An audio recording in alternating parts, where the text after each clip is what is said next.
હોય છે, સકારાત્મક ફેરફારો આવતા હોય છે, અને ક્યારેક જો પરિબળ વધુ અસરકારક હોય અને અસર પામનારી બાબત સામાન્ય હોય તો અસર નકારાત્મક દિશા તરફ પણ ઢળી શકે છે. પરિબળનો આટલો અર્થ જોયા પછી હવે આપણે કેળવણી પર અસર કરનારા પરિબળો વિશે સમજતા પહેલાં એ માટેનું એક નાનકડું ઉદાહરણ જોઈ લઈએ. દાખલા તરીકે, ફૂલ ખીલવાની પ્રક્રિયા જો કેન્દ્રમાં હોય તો આ ફૂલ ખીલવાની પ્રક્રિયા પર કયા કયા પરિબળોની અસર થાય?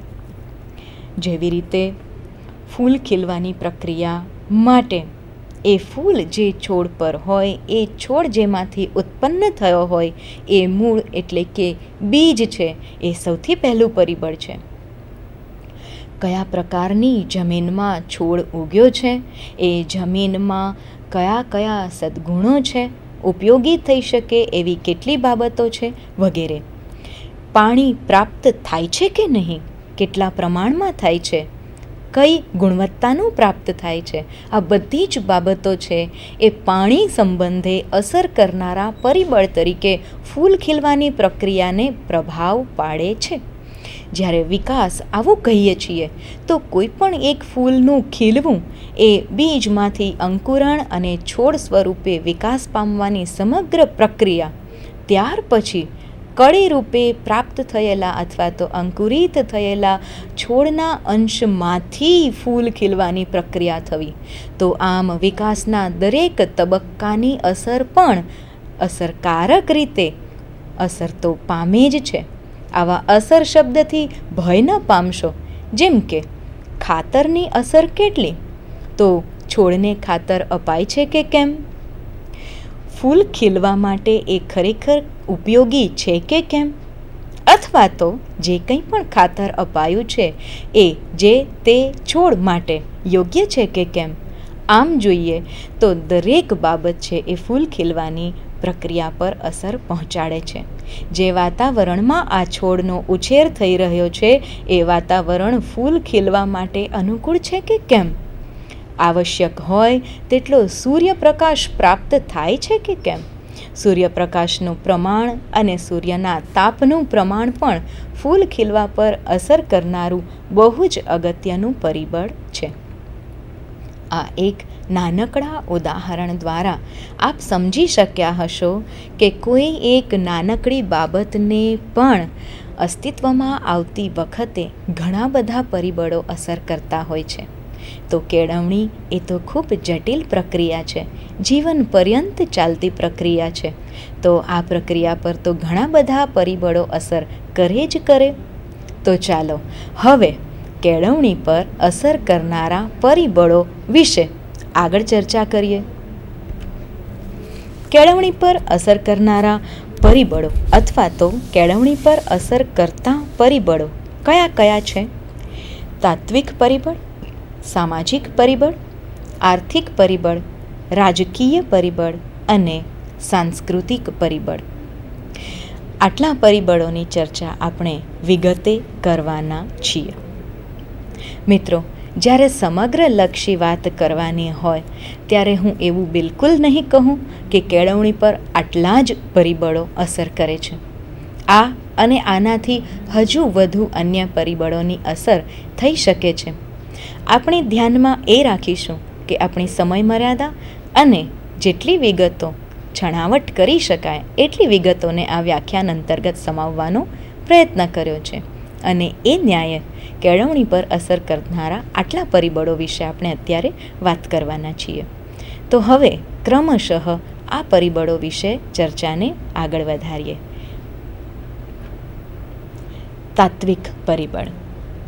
મિત્રો, તત્વજ્ઞાન, જેને અંગ્રેજીમાં કહેવાય છે ફિલોસોફી, ફિલોસોફિયા પરથી અવતરી આવેલો ફિલોસોફી શબ્દનો અર્થ તત્વજ્ઞાન, જેને આપણે ગુજરાતીમાં કહીએ છીએ.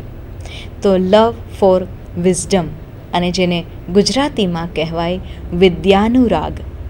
તો તત્વજ્ઞાનની આટલી જ ટૂંકી વાત કર્યા પછી આપણે સીધા જ શિક્ષણ અને તત્વજ્ઞાનનો સંબંધ એ વિશે વાત કરીશું. શિક્ષણ અને તત્વજ્ઞાન વચ્ચે કયો અને શું સંબંધ છે? જ્યારે આપણે આવી વાત કરીએ છીએ ત્યારે આપણા મનમાં એ ખ્યાલ સ્પષ્ટ હોવો જોઈએ કે શિક્ષણ અને તત્વજ્ઞાન લોહી અને માંસની જેમ અભિન્ન રીતે જોડાયેલા છે, જાણે કે એક સિક્કાની બે બાજુ. કેળવણી છે એ તત્વજ્ઞાન વિના પાંગળી છે, આવું કહેવાય છે.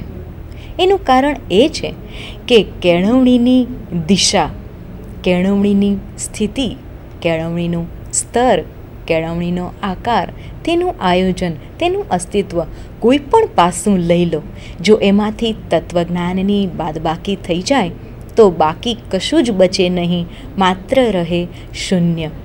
એટલે શિક્ષણ અને કેળવણી આ બંને શબ્દોને સાથે સાથે જ મૂકવા જોઈએ અને એ પ્રમાણે એ ન્યાયે આપણે એને સમજવાનો પ્રયત્ન કરવો જોઈએ. તત્વજ્ઞાનનો જ્યારે આપણે અર્થ સમજીએ છીએ ત્યારે એવું કહેવાય છે કે એ જીવનની કોઈક ચોક્કસ ખોજ છે, જીવનનું રહસ્ય જાણવાનો પ્રયત્ન છે અને કોઈક ચોક્કસ કક્ષાનું ચિંતન છે. અને આટલું જ્યારે કહીએ છીએ ત્યારે શિક્ષણ સાથે એના સંબંધને સ્થાપિત કરવાનો પ્રયત્ન કરીએ એટલે શિક્ષણ અને તત્વજ્ઞાન આ બંને શબ્દોને સાથે સાંકળીએ તો એવું તો નહીં કહેવાય કે તત્વજ્ઞાન વિના કેળવણી શક્ય નથી, પણ એમ પણ કહી શકાય કે જો કેળવણી છે તો તત્વજ્ઞાન પણ અસ્તિત્વ ધરાવે છે. બંને પરસ્પર એકબીજા સાથે જોડાયેલા છે, એકબીજા સાથે અવલંબિત છે. મિત્રો, કેળવણીના આધારે જ વ્યક્તિ ચિંતનની ચોક્કસ કક્ષા પ્રાપ્ત કરી શકે છે અને એટલા માટે કહી શકાય કે તત્વજ્ઞાન છે તો કેળવણીનો આકાર, કેળવણીને સાકાર કરી શકાય છે અને કેળવણી છે તો તત્વજ્ઞાનનો આવિર્ભાવ, ચિંતનની કક્ષા નિરંતર હોય છે. અને આ ન્યાય બંને એકબીજાની સાથે આટલા ઊંડાણપૂર્વક જોડાયેલા હોવાથી જ આપણે કહી શકીએ કે કોઈ પણ દાર્શનિક કેળવણીકાર છે અને કેળવણીકાર દાર્શનિક છે. કેવી રીતે? તો એ સમજવા માટે આપણે એક નાનકડું ઉદાહરણ જોઈએ. જ્યારે કોઈ એક દાર્શનિક જીવનનું ચિંતન રજૂ કરે છે ત્યારે જીવન શું છે, કેવું છે, કેવી રીતે જીવવું જોઈએ અથવા તો ઉત્તમ જીવનના અંશો કયા કયા છે, આવું કહે છે. જ્યારે એ આવું કહે છે ત્યારે એમાં ક્યાંક નહીં ને ક્યાંક શિક્ષણ સંબંધિત, કેળવણી સંબંધિત, જીવન ઘડતર સંબંધિત બાબતોનો ઉલ્લેખ આવવાનો જ છે. અને જ્યારે કોઈ કેળવણીકાર શિક્ષણ કે કેળવણી વિશે વાત કરે છે ત્યારે શિક્ષણની કે કેળવણીને વિભાવના આપતી વખતે, કેળવણીનો આધાર આપતી વખતે, કેળવણી માટેના આયામો નક્કી કરતી વખતે કે કેળવણી સંબંધિત કોઈ પણ પદ્ધતિ રજૂ કરતી વખતે એનો આધાર કે એનું મૂળ એની ચિંતનશીલતા જ હશે. તો આમ કોઈ પણ દાર્શનિક છે એ કેળવણીકાર છે અને જો કોઈ કેળવણીકાર દાર્શનિક નથી એવું કહેવું હોય તો એ શક્ય જ નથી. એટલે દાર્શનિક કેળવણીકાર અને કેળવણીકાર દાર્શનિક. આમ તાત્વિક પરિબળનો સીધો સંબંધ કેળવણી સાથે છે. દૃષ્ટિ કે દર્શન એ તો કેળવણીનો પાયો છે. આપણે જ્યારે આ વાતને સમજવાનો પ્રયત્ન કરીએ છીએ ત્યારે દર્શન અથવા તો દૃષ્ટિ છે એને તત્વજ્ઞાન સંબંધિત બાબત કહી શકાય અને જીવન દૃષ્ટિ અને ખોજનો આધાર આ બંને બાબતોને આપણે ધ્યાનમાં લઈએ છીએ ત્યારે આ તાત્વિક પરિબળ છે એની પૂર્વ ભૂમિકા આપણા મનમાં સ્પષ્ટ થઈ જાય છે. જુઓ, તાત્વિક પરિબળ એ જાણે કે ધુરા હોય કેળવણીની એક કક્ષાએ એના પર અસર કરનારું પરિબળ છે. હવે આપણે આ તાત્વિક પરિબળ અંતર્ગત એની કઈ કઈ બાબતો શિક્ષણને સીધી સ્પર્શે છે એ સમજવાનો પ્રયત્ન કરીએ. તો શિક્ષણના વિવિધ પાસા છે એ કેળવણી એટલે કે શિક્ષણના વિવિધ પાસા છે એ તત્વજ્ઞાન અથવા તો તાત્વિક બાબત પર આધારિત હોય છે. એમાં સૌથી પહેલું છે શિક્ષણના ઉદ્દેશો. જુઓ, શિક્ષણના ઉદ્દેશો નક્કી થયા પછી જ શિક્ષણનો આધાર એટલે કે બાકીની તમામ બાબતો નક્કી થતી હોય છે. તો જે ક્ષેત્રમાં જેવી વિચારસરણી હશે એ પ્રમાણેના શિક્ષણના ઉદ્દેશો નક્કી થશે. આવું જ્યારે આપણે કહીએ છીએ ત્યારે આપણી વિચારધારા છે એ આધારે આપણે શિક્ષણના ધ્યેયો કે ઉદ્દેશો નક્કી કરીએ છીએ એવું કહેવાય. જેમ કે આપણી વિચારધારા આદર્શવાદી હશે તો એ પ્રમાણેના ઉદ્દેશો, આધ્યાત્મિક ઉત્કર્ષની વાત હશે તો એ પ્રમાણેના ઉદ્દેશો નક્કી થશે. પ્રકૃતિવાદ પ્રમાણે હશે તો એ પ્રમાણે, વ્યવહારવાદ પ્રમાણે હશે તો એ રીતે. આમ આપણી મૂળ મુખ્ય વિચારધારા આધારે કેળવણીના શિક્ષણના ઉદ્દેશો નક્કી થતા હોય છે. અહીં આપણે વિધિવત શિક્ષણની વાત વધુ કરીશું તો એ યોગ્ય ગણાશે. મિત્રો, શિક્ષણના ઉદ્દેશોની નક્કી કરતી વખતે કેળવણી દ્વારા એને દિશા પૂરી પાડવામાં આવે છે એવું કહી શકાય. એટલે કે તાત્વિક પરિબળ શિક્ષણની દિશા નક્કી કરે છે. આવું કહેવામાં સહેજ પણ અતિશયોક્તિ નથી. બીજી વાત છે અભ્યાસક્રમ. તો અભ્યાસક્રમ એ તો હેતુસિદ્ધિ માટે હોય છે અને એટલે હેતુસિદ્ધિ માટે નક્કી થતી જે કંઈ પણ બાબત છે એ કેળવણી માટે તત્વજ્ઞાન દ્વારા પૂરું પાડવામાં આવતું બળ છે. એટલે જેમ ઉદ્દેશો નક્કી કરવા એ દિશા દર્શન છે, એમ અભ્યાસક્રમનું નિર્ધારણ એ બળ પૂરી પાડવાની વાત છે. એટલે કે નક્કી કરેલા ઉદ્દેશો બર આવે, સિદ્ધ થઈ શકે એ માટે અભ્યાસક્રમ નક્કી કરવાનો હોય છે. ફરીથી, જો આપણે આદર્શવાદની વિચારસરણી પ્રમાણે ઉદ્દેશો નિશ્ચિત કર્યા હશે તો આપણે એ પ્રમાણેનો અભ્યાસક્રમ તૈયાર કરવાનો રહે. જો વ્યવહારવાદ અનુસાર શિક્ષણના ઉદ્દેશો નક્કી કર્યા હોય તો એ પ્રમાણેનો અભ્યાસક્રમ અસ્તિત્વમાં આવે એવો પ્રયત્ન કરવાનો રહે. ટૂંકમાં તાત્વિક પરિબળ છે એ શિક્ષણના આ તમામ પાસાઓ સાથે ક્રમિક રીતે પરસ્પર જોડાયેલું રહે છે. અભ્યાસક્રમની જેમ જ શિક્ષણ પદ્ધતિ એનું નિર્ધારણ પણ તાત્વિક પરિબળ આધારિત જ હોય છે.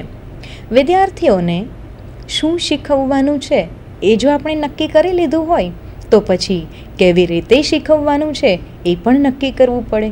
અને આ માટે કેવી રીતેનો ઉત્તર તો શૈક્ષણિક પદ્ધતિ દ્વારા જ પ્રાપ્ત થાય.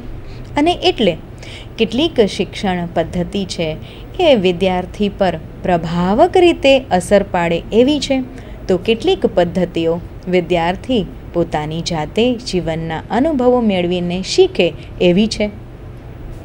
આપણે કઈ પદ્ધતિ આધારે કાર્ય કરવાનું છે એનું નિર્ધારણ તાત્વિક પરિબળ તરીકે તત્વજ્ઞાન, શૈક્ષણિક તત્વજ્ઞાન આપણને સહાયરૂપ થાય છે. આમ શિક્ષણની પદ્ધતિ નક્કી કરવા માટે પણ આ પરિબળ બહુ જ અસરકારક રીતે સક્રિય છે. પાઠ્યક્રમ કે પાઠ્યપુસ્તક, જ્યારે આપણે આવું કહીએ છીએ ત્યારે શિક્ષણનું કોઈ પણ વિધિવત કાર્ય, ઉદ્દેશ્ય હોય, અભ્યાસક્રમ હોય કે પદ્ધતિ હોય, આટલી વાત આપણે કરી ચૂક્યા છીએ. પણ જો આપણે પાઠ્યક્રમ અથવા તો પાઠ્યપુસ્તકની વાત કરીએ છીએ તો આપણે એ સમજી લેવું જોઈએ કે આપણે નક્કી કરેલા ઉદ્દેશ્યો સિદ્ધ કરવા માટે તૈયાર કરેલો અભ્યાસક્રમ હવે આકાર પામી રહ્યો છે. એટલે જો આપણે વિદ્યાર્થીઓને અનુભવ દ્વારા શિક્ષણ આવું કહેતા હોઈએ તો આપણા પાઠ્યક્રમમાં એવા એકમોનો સમાવેશ થવો જોઈએ. વિદ્યાર્થીઓમાં રહેલા જ્ઞાન અને ડહાપણના અંશોને આપણે કેવો આકાર આપવા માગીએ છીએ? જુઓ, વિજ્ઞાન અને ટેકનોલોજી પર આપણે ભાર આપતા હોઈએ તો આપણા પાઠ્યક્રમમાં, આપણા પાઠ્યપુસ્તકમાં એ પ્રમાણેના એકમોનો સમાવેશ અચૂક થવો જોઈએ અને આવું કરવા માટેનું સૂચન અથવા તો દિશા દર્શન તાત્વિક પરિબળ તરીકે આપણને મળી જ રહે છે. એટલે પાઠ્યપુસ્તકોનું નિર્માણ અથવા તો પાઠ્યક્રમ જ્યારે નક્કી થાય ત્યારે આ તાત્વિક પરિબળ છે એનો મુખ્ય આધાર લેવામાં આવે છે. શિસ્ત પાલનની વાત જ્યારે આપણે કરીએ છીએ ત્યારે વિદ્યાર્થીમાં રહેલા શિક્ષણ ગ્રહણના વિચારો ઉપરાંત એની અન્ય પ્રવૃત્તિઓ પરનું નિયંત્રણ, એટલે કે ઘણી વખત આપણે જૂનું સૂત્ર યાદ કરી લઈએ છીએ સોટીવાળું, પણ મિત્રો ત્યાં તો દમન છે, શિક્ષા છે અને શિસ્ત શબ્દનો અર્થ શિક્ષા બિલકુલ નથી. આપણે સમજી લેવું જોઈએ કે જ્યાં વિદ્યાર્થી જાત પર નિયંત્રણ કરતા શીખે, સંયમ રાખતા શીખે તો એ શિસ્ત છે. અને આવી વિચારસરણી આપણને તાત્વિક વિચારસરણી આધારે જ પ્રાપ્ત થાય. અને એટલા માટે કહી શકાય કે શિસ્ત અને અનુશાસનની વાત જ્યારે આવે છે શિક્ષણના સંદર્ભમાં, ત્યારે તાત્વિક પરિબળ છે એ આપણા માટે ખૂબ ઉપયોગી અને દિશાસૂચક થાય છે. વિદ્યાર્થી જાતે કોઈ બાબત પર નિયંત્રણ રાખી શકે છે કે કેમ? જો એ ન રાખી શકે તો એ રાખવા માટે કેવી રીતે મદદરૂપ થઈ શકાય? આ બધી જ બાબત એકબીજા સાથે જોડાયેલી છે. અંતે ગુરુ શિષ્ય સંબંધ, એવું કહેવામાં આવે છે કે જેવું આચરણ ગુરુનું એવું જ આચરણ શિષ્યનું. એટલે કે ગુરુ શિષ્ય સંબંધ વિશેનું દિશાસૂચન પણ તાત્વિક પરિબળ આધારે આપણને જોવા મળે છે. આમ કેળવણી પર સૌથી વધુ કદાચ અસર કરનારું પરિબળ જો કોઈ હોય તો એ છે તાત્વિક પરિબળ. મિત્રો, કહેવાય છે કે મનુષ્ય એ સામાજિક પ્રાણી છે. સમાજ વિના મનુષ્યનું અસ્તિત્વ શક્ય નથી. મનુષ્ય એ સામાજિક એકમ છે. એટલે વ્યક્તિ વ્યક્તિ વ્યક્તિ વ્યક્તિ આમ અનેક લોકો મળે ત્યારે સમાજનું નિર્માણ થાય છે. અને એટલે જ કોઈ પણ વ્યક્તિની કેળવણી પર સમાજની બહુ જ ઘેરી અસર જોવા મળે છે. આપણે હવે સામાજિક પરિબળ વિશે વાત કરીશું. મનુષ્ય અને સમાજ એકબીજા સાથે અભિન્ન રીતે જોડાયેલા છે. એટલે મનુષ્યની જન્મથી મૃત્યુ સુધીની સફર છે એ સમાજમાં જ થાય છે, સમાજના આધારે થાય છે. એટલે જ્યાં નિવાસ ત્યાં વિકાસ. આમ કહી શકાય કે સમાજ વ્યક્તિ દ્વારા નિર્માણ પામે છે અને વ્યક્તિઓના સંગઠનથી સમાજ આકાર પામે છે. પેલી પંક્તિ છે ને કે દરિયામાં ઓળઘોળ ટીપું ને ટીપા